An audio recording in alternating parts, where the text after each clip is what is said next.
WhatsApp guys and आज हम बात करने वाले हैं बीएसएनएल के भारत एयर फाइबर के बारे में। ये काफ़ी नई टेक्नोलॉजी है एंड कई जगह पर ये धीरे धीरे इंप्लीमेंट होती जा रही है। आज के इस पर्टिकुलर वीडियो में इसका इंस्टॉलेशन प्रोसीजर, एप्लीकेशन प्रोसीजर, साथ साथ में इसका स्पीड टेस्ट और बाकी सारी चीज़ों के बारे में बात करेंगे कि आखिर क्या इसको लेना वर्थ है भी कि नहीं। सारी की सारी चीज़ें जानने के लिए वीडियो को पूरा देखना विदाउट स्किपिंग एंड जैसा कि मैं हमेशा कहता हूँ कि मज़ा आएगा, देखते रहिए।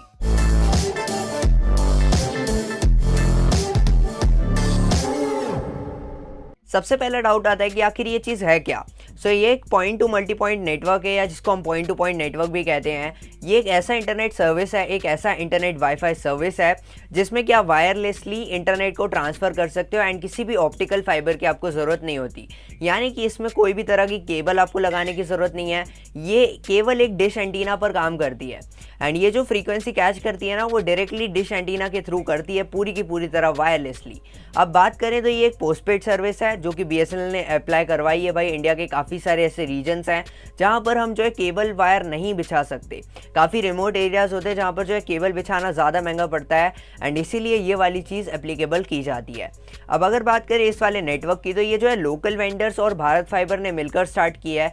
मतलब भारत फाइबर ने हर जगह पर ऐसे रोड मैप्स बना रखे हैं जिस रोड मैप पर आपको लोकल वेंडर्स देखने मिल जाते हैं अलग अलग सर्विसेज पे। अब सबसे पहले बात करते हैं कि आप इसके लिए अप्लाई कैसे कर सकते हो। अब इसके दो मेथड्स हैं, एक है ऑनलाइन मेथड एंड एक है ऑफलाइन मेथड। ऑनलाइन मेथड के हिसाब से आप वेबसाइट पर जा सकते हो, लिंक डिस्क्रिप्शन में है। उस पर्टिकुलर वेबसाइट पर जो बीएसएनएल की ऑफिशियल वेबसाइट है, वहाँ पर आप अपना नाम, एड्रेस, पिन कोड एंड सारी की सारी जो डिटेल्स वो लोग मांगेंगे एड्रेस प्रूफ से रिलेटेड, वो सारी आपको दे देना है एंड थोड़े ही दिन में आपको जो है पता लग जाएगा अगर आपके एरिया में अवेलेबल है कि नहीं।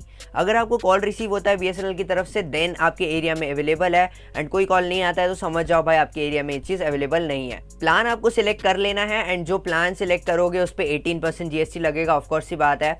एंड उसके बाद जो है ये चीज़ सबमिट होती है एंड इतनी सब प्रोसेस जो है ऑनलाइन में काम कर सकती है। उसके बाद एक टोल फ्री नंबर भी अवेलेबल है। अगर आपको जो है ऑनलाइन नहीं करना है या ऑनलाइन में जो है इश्यूज़ तो आते ही ऑब्वियस सी बात है, तो आप जो है कॉलिंग कर सकते हो। एक छोटा सा नंबर आपको दे देता हूँ, स्क्रीन पर दिख रहा होगा। उस पर्टिकुलर नंबर पर आपको कांटेक्ट कर लेना है एंड वहाँ पर सारी डिटेल्स दे देने अपने पिन कोड की and by hand to hand आपको पता लग जाएगा कि आपके एरिया में इसकी अवेलेबिलिटी है भी कि नहीं। ऑफलाइन मेथड में आपके लिए जो है टेलीफोन एक्सचेंज सबसे अच्छा ऑप्शन है, जहाँ पर अगर आपके एरिया में बीएसएनएल का कोई ऑफिस या कोई टेलीफोन एक्सचेंज सर्विस अवेलेबल है तो वहाँ पर जो है आप जाकर पता कर सकते हो इस पर्टिकुलर प्रोसीजर के बारे में। अगला ऑप्शन बचता है लोकल वेंडर्स का। अगर आपके एरिया में काफ़ी ज़्यादा रिमोट एरिया है, मतलब काफ़ी लोकल छोटा सा टाउन है, सो अगर उस एरिया में आपको लगवाना है तो ऑब्वियसली बात है आपको लोकल वेंडर्स ही ढूंढने पड़ेंगे।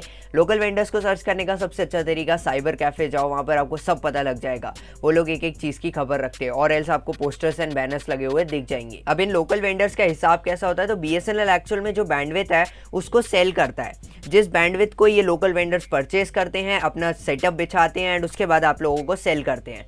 इसमें जो नाम है वो एक्चुअल में बीएसएनएल का है बट सर्विस जो है वो आपको लोकल वेंडर्स देते हैं। अब बात करते हैं इंस्टॉलेशन चार्जेस की। इंस्टॉलेशन काफ़ी ज़्यादा वेरी करता है। मतलब इसका जो इंस्टॉलेशन चार्ज है ना, वो ये नहीं कह सकते कि आप कितना पड़ेगा, एक्यूरेटली कोई नहीं बता सकता, क्योंकि ये लोकेशन बाय लोकेशन डिपेंड करता है कहाँ पर लोकल वेंडर है, कहाँ पर बीएसएनएल सर्विस है। एंड बीएसएनएल ने भी जो इसके प्लान्स हैं वो तो स्पेसिफाई कर रखे हैं, लेकिन जो इसकी सर्विस कॉस्ट आती है वो यहाँ पर स्पेसिफाई नहीं कर रखी। मतलब कि इसका इंस्टॉलेशन प्रोसीजर, इंस्टॉलेशन कॉस्ट वगैरह बीएसएनएल ने खुद नहीं बता रखा कि कैसे अवेलेबल है, क्योंकि लोकल वेंडर्स यहाँ पर 5,000 से लेकर 15,000 रुपए तक चार्ज कर सकते हैं आपको इस फैसिलिटी के लिए। एंड लोकल वेंडर्स जो होते हैं वो आपको सारी की सारी चीज़ें प्रोवाइड करते हैं, लाइकवाइज आपका डिश है एंड उसका मॉडेम, उसका राउटर वगैरह। एंड ये सारी जो चीज़ें होती है कंप्लीटली वायरलेस होती हैं।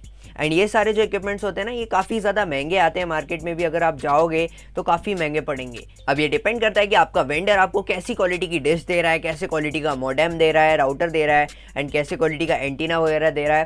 वो सब जो है ना आपके बेसिक जो वेंडर है उस पर ही डिपेंड करेगा।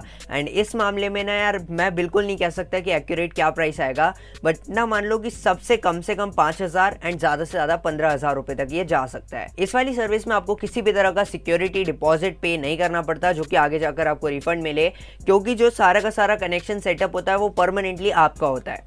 एंड ये जो पूरा कनेक्शन सेटअप है जिसमें ONT आता है, आपका डिश टीवी आता है, फिर उसका मॉडेम आता है, उसका राउटर आता है, एडॉप्टर आता है, जो भी चीज़ें हैं ये सारी की सारी चीज़ें ना आपके लिए होती है परमानेंटली। एंड अगर आप चाहो बेसिकली, जैसे आपको मतलब आगे लगता है कि मैं इसको अब डिस्कनेक्ट करवा देता हूँ, सो उस टाइम पर आप अपने वेंडर से पूछ सकते हो कि भाई मुझसे खरीद लो ये चीज़, क्योंकि आपको तो आगे यूज़ आने ही वाली है। एंड काफ़ी केसेस में वो लोग ले लेते हैं, थोड़ा कम प्राइस देंगे लेकिन वो लोग आपसे ले लेंगे। प्लान्स काफ़ी सारे हैं, इसलिए इस वीडियो में तो मैं डिस्कस नहीं करने वाला क्योंकि ये वीडियो काफ़ी लंबी चली जाएगी, लेकिन डिस्क्रिप्शन में आपको एक लिंक दे दूंगा जहाँ से जाकर आप जो है प्लान्स की डिटेल समझ सकते हो कि कौन सा प्लान आपको कितने रुपए का पड़ता है एंड कौन से प्लान में आपको कितनी स्पीड देखने मिलती है। लेकिन एक चीज़ ध्यान रखना कि जो स्पीड है ना वो भी काफ़ी ज़्यादा लोकेशन वाइज वेरी करती है कि यार आपका जो एरिया है उस एरिया में किस तरीके से जो नेटवर्क है वो फ्लो हो रहा है, बीच में कोई बिल्डिंग या कोई बड़ा लैंडमार्क तो नहीं आ रहा। उसके बाद जो लोकेशन है ना वो डायरेक्टली कन्वर्टेड होनी चाहिए, मतलब अगर आपका जो डिश है वो थोड़ा भी हिल जाता है तो ये चीज़ थोड़ी सी प्रॉब्लमेटिक हो सकती है। प्लान आप कभी भी अपग्रेड करा सकते हो अपने वेंडर को कॉल लगा करके, काफ़ी इजीली जो है अपग्रेड हो जाता है। एंड इसके साथ साथ में एक चीज़ और है कि जो प्लान अपग्रेड होगा ना उसका भी जो बिल है वो नेक्स्ट मंथ आपको देखने मिल जाएगा, क्योंकि it is a postpaid service. अब पोस्टपेड सर्विस की बात निकली है तो थोड़ा सा बात कर लेते हैं बिल के बारे में।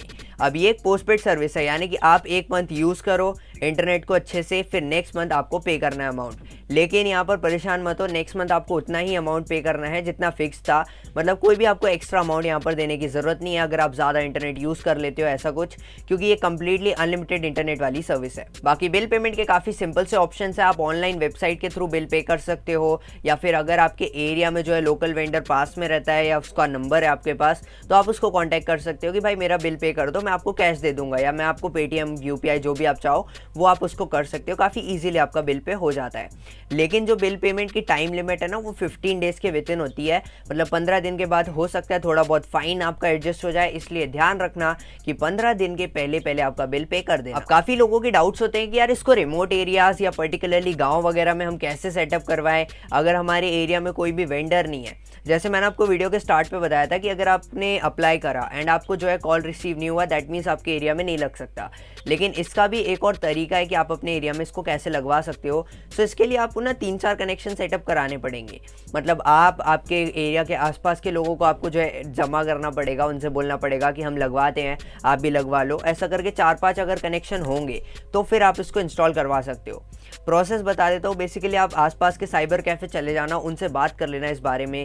MP ऑनलाइन सर्विसेज काफ़ी जगह पर अवेलेबल होती हैं, उनसे आप बोल सकते हो कि यार मुझे ना मेरे एरिया में ये चीज़ सेटअप करवानी है, 5 कनेक्शन अवेलेबल हैं।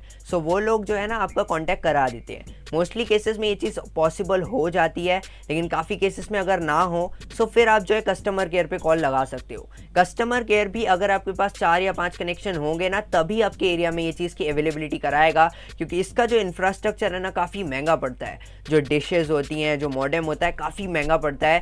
नॉर्मल जो फाइबर राउटर है ना उससे ज़्यादा महंगा पड़ता है। फाइबर की केबल की कॉस्ट ज़्यादा होती है, लेकिन अगर इसको साइड बाय साइड हम कंपेयर करें ना तो जो फाइबर का प्राइस है उससे इसका प्राइस हमेशा ज़्यादा होता है, और वो भी 1 या 2 गुना नहीं, 3-3, 4-4 गुना ज़्यादा भी हो सकता है। बाकी डॉक्यूमेंट्स की बात करूँ तो यार आप अपना एड्रेस प्रूफ या फिर फोटो ID प्रूफ दे सकते हो। लाइकवाइज आपका आधार कार्ड, पैन कार्ड या फिर वोटर ID, ड्राइविंग लाइसेंस वगैरह दे सकते हो, जिसमें आपकी फ़ोटो, नाम प्लस जो एड्रेस है ना वो सब मेंशन्ड हो। अब इस सर्विस के साथ आपको कुछ इश्यूज़ भी फेस करने पड़ेंगे, यानी कुछ प्रॉब्लम्स। सबसे बड़ी प्रॉब्लम ये आती है कि अगर आपके एरिया में वेदर कंडीशन अच्छी नहीं है सो उस कारण से ये जो है डिश ख़राब हो सकती है, एंड डिश जो है थोड़ी बहुत हिलेगी, आपका नेटवर्क कनेक्टिविटी ड्रॉप हो जाएगा। एंड ऐसा इसलिए होता है क्योंकि थोड़ी बहुत हवा अगर चल गई, बारिश अगर हो गई तो जो राउटर है हल्का फुल्का टेढ़ा हो गया एंड उसके थ्रू आपके नेटवर्क्स ड्रॉप हो जाते हैं। उसके अलावा आपको जो है देखा होगा अपने बच्चे वगैरह हरकत कर देते हैं कई बार छत पर जाकर। उसके अलावा आपके एरिया में अगर मंकीज़ वगैरह हैं तो उसके कारण भी ये आड़ा टेढ़ा हो जाता है, एंड जैसे ही ये थोड़ा सा भी टेढ़ा होगा आपके नेटवर्क ड्रॉप हो जाएंगे एंड इसके थ्रू आपकी कनेक्टिविटी भी लॉस्ट हो सकती है। उसके अलावा आपको पता है कि यार ये काफ़ी महंगी सर्विस है, मतलब आपका इंफ्रास्ट्रक्चर बहुत ज़्यादा महंगा है, तो ये अपने आप में एक कौन बन जाता है कि आप तो एक तो कह रहे हो गांव में लगवाओगे ये चीज़ को, एंड गांव में भाई लोगों के पास ज़्यादा इनकम नहीं होती, तो वहीं पर जो कहानी वही आ जाती है कि भाई महंगी चीज़ है कोई क्यों खरीदेगा। उसके अलावा अगर खरीद भी लिया, बाई चांस ये किसी तरह से टूट जाता है ना तो इसका रिप्लेसमेंट भी आपको बहुत ज़्यादा कॉस्टली पड़ सकता है। 5000 का आप राउटर लोगे, वो टूट गया, आप भाई 5000 फिर से आपको देने पड़ेंगे। क्या सेंस बनता है इस इंटरनेट सर्विस का, तो मुझे आप बता सकते हो कमेंट्स में। अगर आपको लगता है कि ये पॉइंट्स वैलिड है, इसके प्रॉब्लम्स या इश्यूज़ फेस करने के लिए। इसके अलावा अगर बात करें कि क्या आपको ख़रीदना चाहिए या फिर नहीं ख़रीदना चाहिए, या क्यों नहीं ख़रीदना चाहिए या क्यों ख़रीदना चाहिए, बेसिकली अगर बात करें एक रिव्यू की, तो आपको ये वाला फ़ाइबर मेरे हिसाब से तो नहीं लेना चाहिए अगर आप बहुत ज़्यादा ख़राब कंडीशन में नहीं हो तो। यानी कि अगर आपके एरिया में जियो फाइबर, एयरटेल फाइबर जैसी कुछ अवेलेबिलिटी है या वायर्ड फाइबर अवेलेबल है बीएसएनएल का ही, तो आप वो लेना ज़्यादा प्रेफर करना। उसमें आपको सस्ता इंफ्रास्ट्रक्चर पड़ेगा, सस्ते तरीके से इंस्टॉल हो जाएगा एंड काफ़ी इजी इंस्टॉलेशन भी होता है। एंड इस तरह के जो इश्यूज़ आते हैं ना, वो आपको उसमें देखने नहीं मिलते। ओवरऑल अगर बात करूँ मैं, तो जियो फाइबर अगर अवेलेबल हो वो ले लेना, सेम प्राइस पड़ता है नॉर्मल फाइबर कंडीशन में। वायर्ड होता है तो क्या फ़र्क पड़ता है यार, आपका इंटरनेट तो वाईफाई के थ्रू चल रहा है, यानी वायरलेस चल रहा है। सो वो चीज़ आप ध्यान में रख सकते हो। उसके अलावा अगर आपके एरिया में अवेलेबिलिटी है भी, लेकिन आपको इतनी ज़्यादा नीड नहीं है कि आप मोबाइल इंटरनेट के थ्रू काम चला सकते हो, तो भाई काम चला लेना। मैं तो यही बोलूँगा कि ये एक बहुत ज़्यादा एक कह सकते हो इमरजेंसी केस होता है जहाँ पर आप इसको अवेलेबल करवाओ या इसको एप्लीकेबल करवाओ। मेरे हिसाब से ये सर्विस जो है आपके किसी काम की नहीं है। एंड मैं पर्सनली अगर आपकी जगह होता तो मैं इस तरह की सर्विस को कभी नहीं लेता। बाकी ओवरऑल आप काफ़ी ज़्यादा डिमांड कर रहे थे, तो इस पर्टिकुलर वीडियो में काफ़ी ज़्यादा लाइक्स भी आने चाहिए। मिलते हैं आपसे नेक्स्ट वीडियो में, तब तक के लिए जय हिंद, वंदे मातरम।